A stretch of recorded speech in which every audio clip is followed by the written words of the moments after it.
I found out my boyfriend was taking his work wife on a romantic getaway, so I booked the suite next door and showed up with her actual husband. Let me start by introducing the main players in this drama. I'm Jessica, 28, and I work as a marine biologist at a research facility.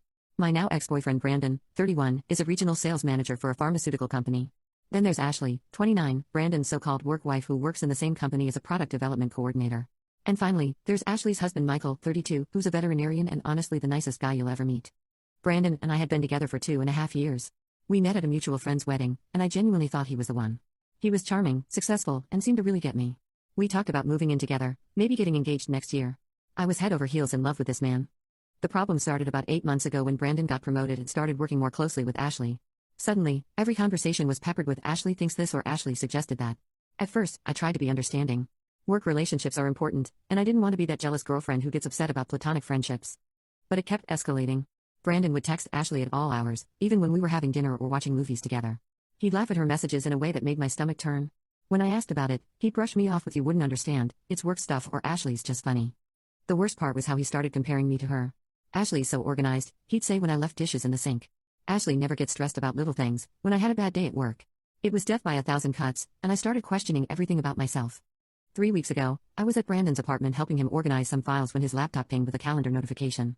The screen was open, and I couldn't help but see it. Mountain View Resort, Ashley, 3 days. My blood ran cold. I tried to convince myself it was work-related. Maybe they had a conference or client meetings. But something felt off. Brandon had mentioned he was going to a boring work retreat that weekend, but Mountain View Resort is definitely not known for corporate events. It's famous for romantic getaways, couple spa treatments, and secluded mountain cabins. That evening, I casually brought up his upcoming trip. "So, tell me more about this work retreat," I said, trying to keep my voice light. Brandon barely looked up from his phone. "Oh, it's just some team-building thing. Really dull stuff. You'd hate it." "Where is it again?" "Some conference center up north. I can't even remember the name." He was lying straight to my face. I knew it, and I think he knew I knew it, but we both pretended everything was normal. I wish I could say I took the high road and just confronted him directly, but I needed proof. Call it scientific training, but I needed data before drawing conclusions. I started paying closer attention to their interactions. Brandon would get these secret little smiles when texting Ashley. He'd step out to take her calls. He even started working late more often, claiming Ashley needed help with urgent projects. The breakthrough came when I borrowed Brandon's tablet to look up a recipe. His email was synced, and there it was, a confirmation from Mountain View Resort for a deluxe suite with mountain views, couples massage package, and champagne service. The reservation was under both Brandon's and Ashley's names. My hands were shaking as I took screenshots. This wasn't just an emotional affair anymore. They were planning a romantic weekend getaway while I sat at home like an idiot, planning our future together. But I wasn't done investigating. I needed to know more about Ashley's situation. I knew she was married to Michael, and from the few times I'd met him at company parties, he seemed like a genuinely good person. Did he know what his wife was planning? I spent the next week in a weird state of calm fury. I wasn't crying or screaming. Instead, I was thinking. Planning. I've always been good at problem solving, and I approached this like any research project, methodically and thoroughly. First, I needed to confirm that Michael didn't know about his wife's extracurricular activities. I found his veterinary clinic's website and called, pretending to be a new client wanting to schedule an appointment for that weekend. "I'm sorry," the receptionist said, "Dr. Harris is booked solid this weekend. His wife is going out of town for work, so he's covering extra shifts to keep busy." Bingo. Michael had no idea his wife was planning a romantic getaway with my boyfriend. That's when the plan crystallized in my mind. If Brandon and Ashley wanted to play house at a romantic resort, they could do it with an audience. I called Mountain View Resort and spoke to a very helpful concierge named Patricia. I explained that I wanted to surprise my boyfriend who was staying there that weekend, and asked if there were any adjoining or nearby suites available. "Oh, how romantic," Patricia gushed. "We have the suite right next door available. It's actually our honeymoon suite with a shared balcony area. Would that work?" "Perfect." I booked it immediately, along with all the same amenities Brandon had purchased, couples massage, champagne service, the works.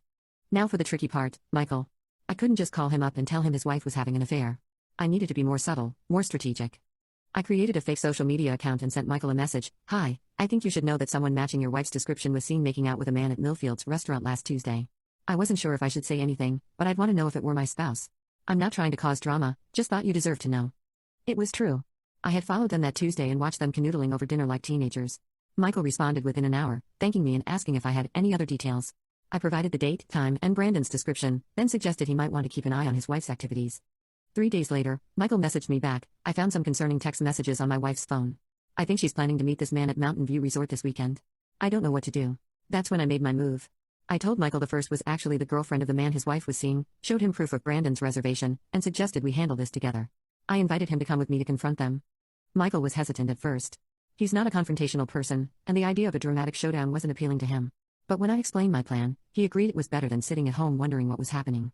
Friday afternoon, I told Brandon I was going to visit my college roommate for the weekend.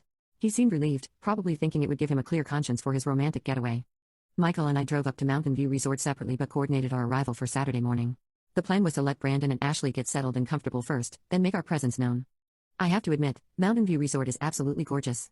Nestled in the mountains with breathtaking views, private balconies, and an atmosphere that screams romance. Under different circumstances, I would have loved to stay there with someone who actually loved me. Patricia at the front desk recognized me from our phone conversation and was incredibly helpful. She confirmed that the couple in the suite next door had checked in the previous evening and seemed very much in love. She also mentioned they had ordered room service breakfast and couples massages for that afternoon. Perfect timing. Michael and I settled into our suite and waited. Around noon, we heard voices on the shared balcony area. Brandon and Ashley were out there having lunch, and from what we could hear, they were definitely not discussing quarterly sales reports. I can't believe we finally did this, Ashley was saying. I've wanted to be with you for so long. I know, Brandon replied. I should have broken up with Jessica months ago. This feels so right. My heart was pounding, but not from sadness. From anticipation. Michael looked like he was going to be sick. Hearing your spouse talk about being with someone else is brutal, no matter how prepared you think you are. Ready? I whispered. He nodded, and we stepped out onto our side of the balcony. The look on their faces was priceless. Brandon went completely white, like he'd seen a ghost. Ashley dropped her wine glass, and it shattered on the deck. Surprise, I said, in the most cheerful voice I could manage. What a crazy coincidence running into you here. Brandon's mouth opened and closed like a fish out of water. Jessica. What? How? Oh, I'm here with Michael, I said, gesturing to Ashley's husband. You remember Michael, right, Ashley? Your husband? Ashley looked like she was going to faint. Michael, I can explain, can you? Michael's voice was quiet, but there was steel in it. Because I'd love to hear how you explain booking a romantic suite with another woman's boyfriend while I'm at home working extra shifts because I thought you were at a work conference. What followed was the most awkward and satisfying conversation of my life. Brandon tried to play it off as a misunderstanding, claiming they were just friends and the romantic suite was a booking error. Ashley tried to claim it was all Brandon's idea and she was just going along with it to be polite. Michael wasn't buying any of it, especially when I pulled out my phone and showed him the screenshots of Brandon's emails, including several very explicit messages between Brandon and Ashley that I discovered. You've been planning this for weeks, Michael said to Ashley. These messages go back months. You told me you were working late, but you were really with him. Brandon finally found his voice and turned on me. You followed us? You spied on me? That's crazy behavior, Jessica. I laughed. Actually laughed. Crazy? What's crazy is planning a romantic getaway with someone else while your girlfriend is at home planning your future together. What's crazy is lying to my face for months while you carried on this affair. It wasn't an affair. Ashley protested. We didn't. Until this weekend, I finished. Right? This was going to be the weekend you finally took it to the next level. Her silence was answer enough. But I wasn't done. This is where my plan got really good. Since we're all here, I said, and since you two clearly need some time to work things out, Michael and I decided to make the best of the situation. I pulled out 2 sets of paperwork I prepared in advance. Brandon, these are your things from my apartment. I've already moved everything out. We're done. I handed him a box I'd had the hotel staff bring up earlier. And Ashley, I continued, turning to her, Michael has something for you too. Michael, bless him, had found his courage. He pulled out a manila envelope. Divorce papers. I filed them yesterday. The silence was deafening. Brandon and Ashley both looked stunned, like they couldn't believe their perfect little plan had blown up so spectacularly. But I still wasn't finished. Oh, and one more thing, I said, pulling out my phone. Patricia at the front desk was so helpful. She mentioned that the hotel has a policy about photographing guests for security purposes, especially in the common areas.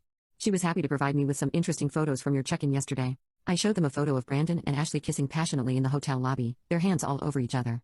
I'm sure your HR department will find these fascinating, given that your company has a strict policy about relationships between employees. Brandon's face went from white to green. You wouldn't. I already did. I emailed these to your boss this morning, along with documentation of how you've been using company time and resources to conduct your personal relationship. I believe the term is misuse of company property? Ashley started crying. My job. I could lose my job. Actions have consequences, I said simply. What happened next was beautiful chaos. Brandon started yelling, calling me vindictive and crazy. Ashley was sobbing about her career and her marriage. Michael just sat there looking disgusted with both of them. Hotel security showed up because of the noise. Patricia, bless her heart, was incredibly professional, but I could tell she was living for the drama. She calmly explained that all parties were registered guests and had the right to be there, but that they needed to keep the noise down out of respect for other guests. Brandon and Ashley ended up checking out that afternoon. Brandon tried one last desperate attempt to win me back, claiming he'd made a terrible mistake and that Ashley had seduced him. I told him that even if that were true, which it wasn't, I'd never be able to trust him again. Ashley begged Michael to reconsider the divorce, promising it was just a mistake and would never happen again. Michael, who I'd gotten to know better over the past few days, simply said, I can't be married to someone who lies to me every day and has so little respect for our vows. Michael and I ended up staying the full weekend. Not together romantically, to be clear, but as friends supporting each other through a difficult time. We had separate rooms, took long walks, talked about what we'd learned about ourselves and our relationships, and helped each other process the betrayal. It was actually healing. Michael is incredibly thoughtful and kind, and he helped me realize that Brandon's behavior said nothing about my worth as a person. I helped him understand that Ashley's choices were about her character, not his inadequacy as a husband. The hotel staff, once they understood the situation, were amazingly supportive. Patricia comped our meals and arranged for us to use the spa services that Brandon and Ashley had forfeited. Betrayal is exhausting, she said. You both deserve some pampering. Monday morning brought news that made the whole weekend worth it. Brandon was fired. Apparently, the company took the photos and documentation very seriously, especially combined with testimony from other employees who had noticed the inappropriate relationship. Ashley was given a choice: resign or be terminated for violating company policy. She chose to resign, but the damage to her professional reputation was done. Word travels fast in their industry. Both of them tried to claim I had destroyed their lives over jealousy, but the evidence spoke for itself. They had made choices, and those choices had consequences. In the weeks since, I've had time to reflect on everything that happened. Some people have asked if I feel guilty about the level of revenge I enacted. Honestly? Not even a little bit. Brandon didn't just cheat on me. He systematically eroded my self-confidence for months, made me question my worth, and lied to my face every single day. He was planning to betray me in the most intimate way possible while keeping me as his safety net. Ashley knew I existed. She knew Brandon was in a committed relationship, and she chose to pursue him anyway. She also betrayed her marriage vows and lied to her husband for months. I didn't destroy their lives. I simply made sure their choices had appropriate consequences. The most surprising outcome of this whole situation has been my friendship with Michael. We've stayed in touch, supporting each other through the divorce proceedings and helping each other heal. Michael's divorce was finalized last week. Ashley tried to claim infidelity on his part, suggesting our weekend together was inappropriate, but the timeline and witnesses made it clear that her affair preceded any friendship between Michael and me. We've been very careful to keep our relationship platonic. Both of us are dealing with betrayal trauma, and neither of us is ready for anything romantic. But it's been wonderful to have someone who truly understands what I went through. We've started a hiking group for people recovering from infidelity. It sounds cheesy, but there's something healing about physical activity in nature, and the group has become a real source of support for all of us. As for Brandon and Ashley, they didn't end up together. Apparently, without the thrill of secrecy and the forbidden nature of their relationship, the magic faded quickly. Brandon moved back in with his parents and is working at a car dealership. Ashley moved to another city to escape the professional fallout. I heard through mutual friends that Brandon tried to contact me a few weeks ago, wanting to explain everything and make things right. I blocked his number without reading the full message. Some bridges, once burned, should stay that way. This experience taught me several important things. Trust your instincts. I knew something was wrong months before I had proof, but I kept making excuses and giving Brandon the benefit of the doubt. When someone shows you who they are, believe them. You teach people how to treat you. By accepting Brandon's increasing disrespect and comparisons to Ashley, I was inadvertently signaling that this behavior was acceptable. I should have set boundaries much earlier. Sometimes the best revenge is simply letting people face the natural consequences of their choices. I didn't have to destroy Brandon and Ashley. I just had to make sure their actions came to light. Betrayal trauma is real, but it's survivable. The healing process isn't linear, and it takes time, but it is possible to come through stronger and wiser. Not all heroes wear capes. Sometimes they work at hotel front desks and are willing to help a woman execute the perfect plan for justice. Patricia, if you're reading this, you're an absolute legend. I'm in therapy now, working through trust issues and learning to recognize red flags I missed with Brandon. My therapist says I handled the confrontation in a remarkably healthy way, channeling my anger into productive action rather than destructive behavior. I've started dating again, very slowly and carefully. I'm upfront about what I've been through, and I'm not willing to compromise on honesty and respect in relationships anymore. My work has been going well, and I'm actually up for a promotion next month. Funny how much mental energy you have for professional growth when you're not constantly worried about what your partner is hiding from you. I know some people will read this and think I went too far. That I should have just broken up with Brandon quietly and moved on with my life. But I don't regret anything I did. Brandon and Ashley made calculated decisions to betray their partners. They planned their affair carefully, lied consistently, and showed no remorse until they were caught. They deserved to face the consequences of those choices. Michael deserved to know what his wife was doing, just like I deserved to know what my boyfriend was doing. We both deserved the chance to make informed decisions about our relationships and our futures. The fact that they lost their jobs, their relationship, and their reputations isn't my fault. It's the natural result of their choices to conduct an inappropriate relationship at work and lie to their partners. I sleep well at night knowing that I stood up for myself and for Michael. I refused to be a victim, and I made sure that two people who thought they could manipulate and betray others learned that actions have consequences. If you're in a similar situation, trust yourself. Gather evidence. Protect yourself legally and financially. And don't be afraid to let the truth come to light. You deserve better than lies and betrayal, and sometimes the only way to get justice is to take it into your own hands. Update. It's been 6 months since the Mountain View incident, and I thought I'd provide an update since so many people have been messaging me. Michael and I are still close friends, and our hiking group has grown to over 30 members. We've had several couples reconcile after working through infidelity, and we've had others who've found the strength to leave unhealthy relationships. It's become something really special. I got the promotion at work, and I'm loving the new challenges and responsibilities. My confidence has fully returned, and I'm no longer second-guessing every decision I make. As for dating, I've been seeing someone new for about 2 months. His name is Christopher, he's a marine archaeologist, and he's everything Brandon wasn't: honest, consistent, and genuinely interested in my thoughts and feelings. We're taking things very slowly, but it feels healthy and real. Michael has also started dating someone, a kind woman named Rachel who works at the animal shelter where he volunteers. She knows his whole story and has been incredibly patient and understanding as he works through his trust issues. Brandon, last I heard, is engaged to someone new. I genuinely hope he's learned from his mistakes and treats her better than he treated me. Everyone deserves the chance to grow and change, even people who've hurt us. Ashley apparently moved across the country and is working in a completely different field. I wish her well too, and I hope she's found some peace and learned the value of honesty in relationships. Sometimes people ask me if I ever wonder what would have happened if I'd just confronted Brandon directly instead of planning the elaborate revenge. The answer is yes, I do wonder, but I don't regret the path I chose. Brandon was a skilled manipulator. He would have talked his way out of it, made me doubt what I'd seen, probably convinced me that I was being paranoid and jealous. The elaborate plan ensured that he couldn't deny what he'd done or twist the narrative to make himself the victim. More importantly, it gave Michael the proof he needed to make an informed decision about his marriage. Without that, he might have spent years wondering if he was imagining problems or if Ashley's work friendship was really innocent. Betrayal changes you. It has too. You can either let it make you bitter and closed off, or you can let it teach you to value honesty and authenticity in all your relationships. I chose the latter. I'm more cautious now, but not cynical. I'm more aware of red flags, but I haven't let fear keep me from opening my heart to new possibilities. The whole experience taught me that I'm stronger than I thought I was, more capable of standing up for myself than I'd ever imagined. I learned that I don't have to accept disrespect or dishonesty, and that sometimes the most loving thing you can do for yourself is to refuse to tolerate behavior that diminishes your worth. If you're reading this because you're going through something similar, please know that you're not alone. Trust is a precious gift, and when someone violates it, they don't deserve to keep it. You have the right to protect yourself, to demand honesty, and to walk away from anyone who can't give you the respect you deserve. And sometimes, if you're really lucky, you get the chance to show them exactly what they've lost in the most spectacular way possible. Thank you to everyone who's reached out with support and shared their own stories. The response to this post has been overwhelming, and it's given me even more confidence that I made the right choices. Stay strong, stay true to yourselves, and never settle for less than you deserve.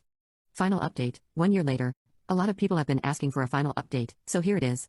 Christopher and I are engaged. He proposed during one of our research dives, underwater with a waterproof ring box and everything. It was perfect, and so different from the relationship I had with Brandon. Christopher celebrates my successes, supports my dreams, and has never once made me feel like I'm too much or compared me unfavorably to other women. Michael married Rachel last month, and I was honored to be invited to their wedding. It was a beautiful ceremony, full of joy and hope and the kind of love that's built on genuine friendship and respect. Our hiking group is now officially registered as a nonprofit organization focused on helping people recover from relationship trauma. We offer group hikes, counseling resources, and workshops on recognizing healthy relationship patterns. It's become one of the most meaningful parts of my life. Brandon reached out one more time, about 6 months ago, asking if we could meet for coffee to get closure. I declined politely but firmly. Some chapters are meant to stay closed, and I found all the closure I need in building a life I'm genuinely excited about. The experience taught me that revenge, when it's really justice in disguise, can be incredibly healing. Not because it hurts the people who hurt you, but because it reminds you that you have power, that you don't have to be a victim, and that you can choose to protect yourself and others who are being deceived. I hope this story helps someone out there who's struggling with betrayal. You're stronger than you know, you deserve better than lies, and sometimes the best thing you can do is make sure the truth comes to light. Trust yourself, protect yourself, and never be afraid to stand up for what's right. The mountain views from that resort really were spectacular, by the way. Christopher and I went back there for our engagement celebration, and Patricia remembered me. She's been promoted to hotel manager now, and she still talks about that weekend as one of the most epic confrontations she's ever witnessed. Some stories really do have happy endings. What I didn't anticipate when I first shared this story was how it would affect other people in ways I never imagined. Within a week of posting, I received over 200 private messages from people sharing their own experiences with infidelity, workplace affairs, and betrayal. Some were looking for advice, others just needed someone who understood what they were going through. One message particularly stood out. It was from a woman named Samantha who worked at the same pharmaceutical company as Brandon and Ashley. She'd suspected something was going on between them but hadn't known how to handle it. When the news broke about their firing, several other employees came forward with their own stories about inappropriate behavior they'd witnessed but felt unable to report. Apparently, Brandon had a pattern. I wasn't his first victim.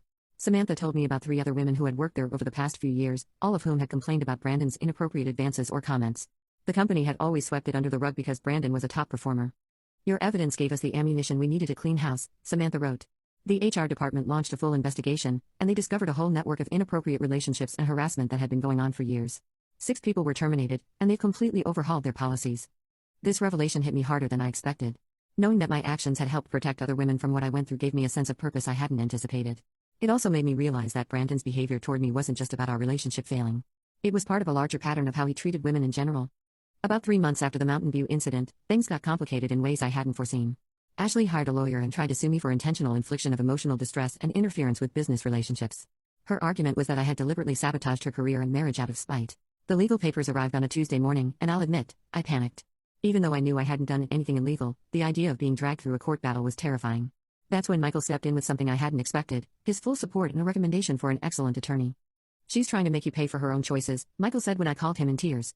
"We're not going to let that happen." Michael's attorney, a sharp woman named Kimberly Walker, took one look at the case and laughed. "This is frivolous," she said. "You documented an affair using publicly available information and told the truth to people who had a right to know. That's not emotional distress, that's consequences."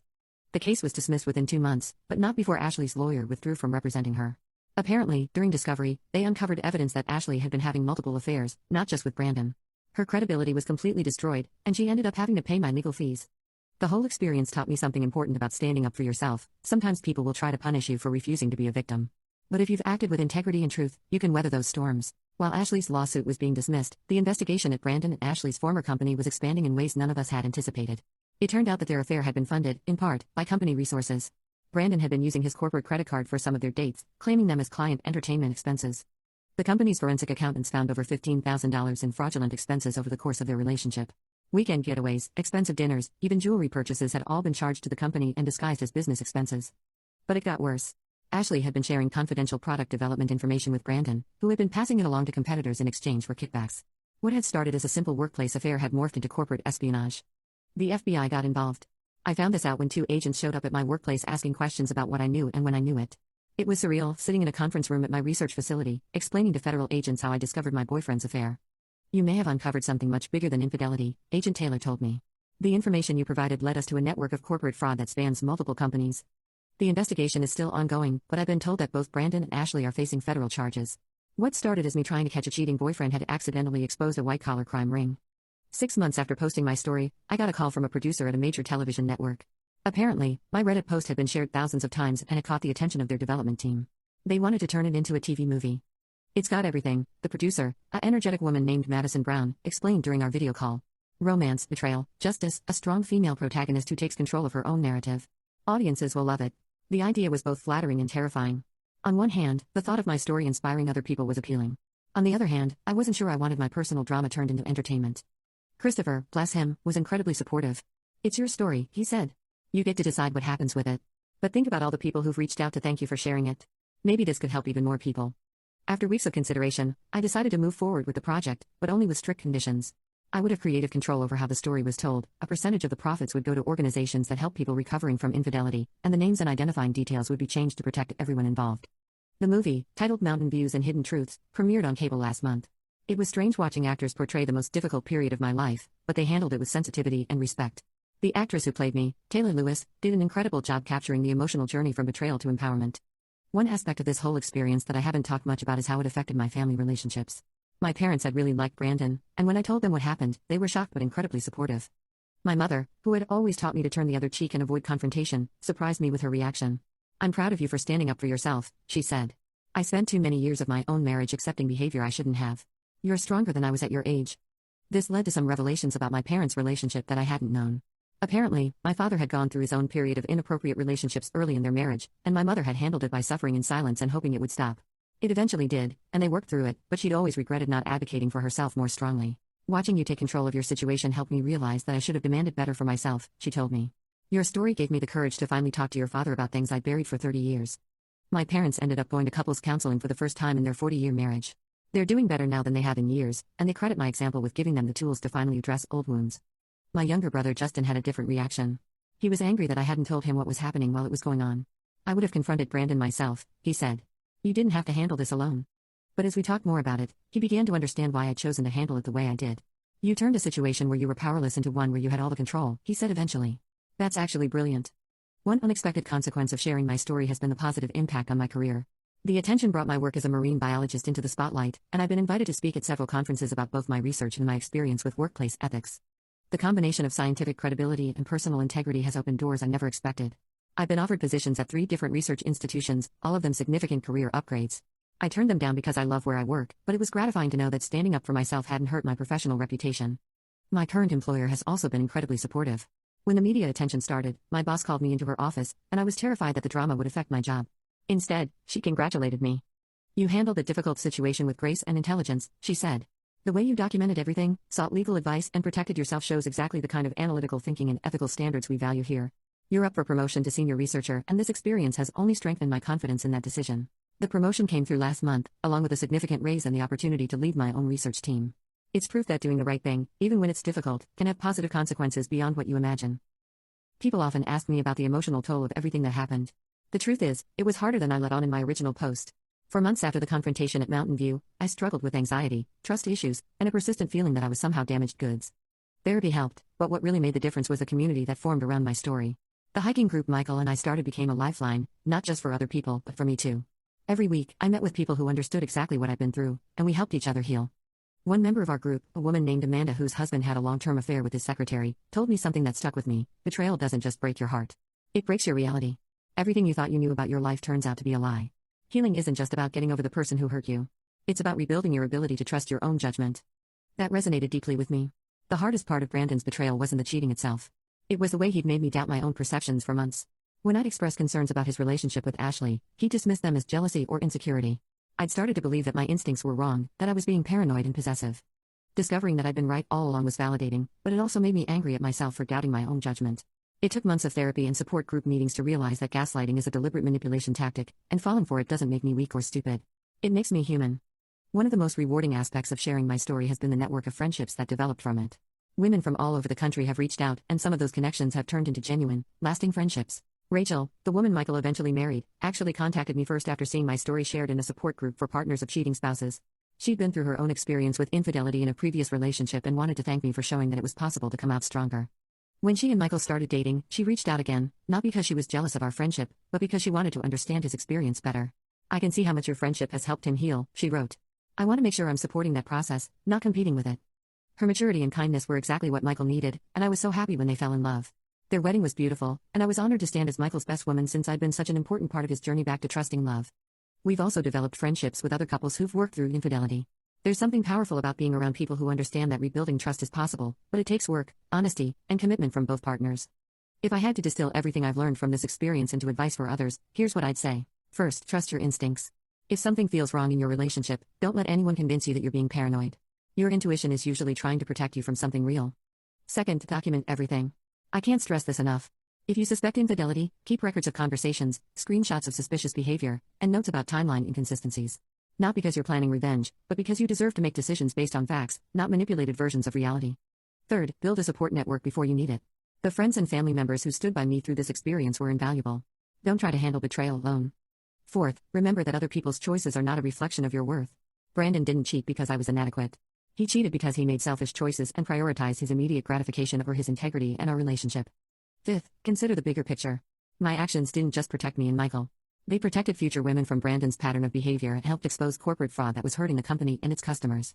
Sometimes standing up for yourself has ripple effects that benefit people you'll never meet. Finally, healing is not linear, and it's not quick. There were days, months after the Mountain View confrontation, when I still felt angry, hurt, and betrayed. That's normal. The goal isn't to forget what happened or to forgive and move on immediately. The goal is to learn from the experience, set better boundaries, and build a life that reflects your values and worth. Looking back 2 years later, as I write this final update, it's been 2 years since that weekend at Mountain View Resort. Christopher and I are planning our wedding for next spring, and I've never been happier or more confident in a relationship. The difference between my relationship with Christopher and what I had with Brandon is like night and day. Christopher celebrates my successes without feeling threatened. He encourages my independence while being fully present when I need support. He's never once made me feel like I need to compete with other women for his attention or affection. Most importantly, Christopher has earned my trust through consistency. His words match his actions, his stories stay the same, and he's open about his friendships, his schedule, and his feelings. Trust, I've learned, isn't just about believing someone won't cheat. It's about knowing that they're honest about the small things, the daily things, the ordinary moments that make up a life together. Michael and Rachel are expecting their first child, and their excitement is infectious. Michael has become one of Christopher's closest friends, and it's wonderful to see how far he's come from the broken man I met that weekend 2 years ago. Our hiking group now has chapters in 12 states and has helped over 500 people work through relationship trauma. We've partnered with therapists, legal advocates, and financial counselors to provide comprehensive resources for people leading unhealthy relationships. As for Brandon and Ashley, they're both serving federal prison sentences for corporate fraud. I take no pleasure in this, but I also don't feel guilty about it. They made choices that hurt not just their personal relationships, but their professional responsibilities and legal obligations. The consequences they're facing are the result of their own actions, not my response to those actions. The TV movie was renewed for a sequel focusing on the broader corporate fraud investigation. I've donated my consulting fees from both projects to organizations that support women in STEM fields and survivors of intimate partner betrayal. Looking back, I'm grateful for the experience, as strange as that sounds. Not grateful for the pain of betrayal, but grateful for what it taught me about my own strength, my values, and my capacity to stand up for myself and others. Brandon's betrayal could have destroyed my ability to trust, love, and hope for a healthy relationship. Instead, it taught me what red flags to watch for, what standards to maintain, and what kind of person I want to be when facing difficult situations. I'm stronger, wiser, and happier than I was before this all started. I'm surrounded by people who love and respect me, engaged to a man who cherishes me, and building a career that fulfills me. Sometimes the worst things that happen to us become the foundation for the best things that come after. That weekend at Mountain View Resort was one of the most painful experiences of my life, but it was also the beginning of becoming the person I was always meant to be.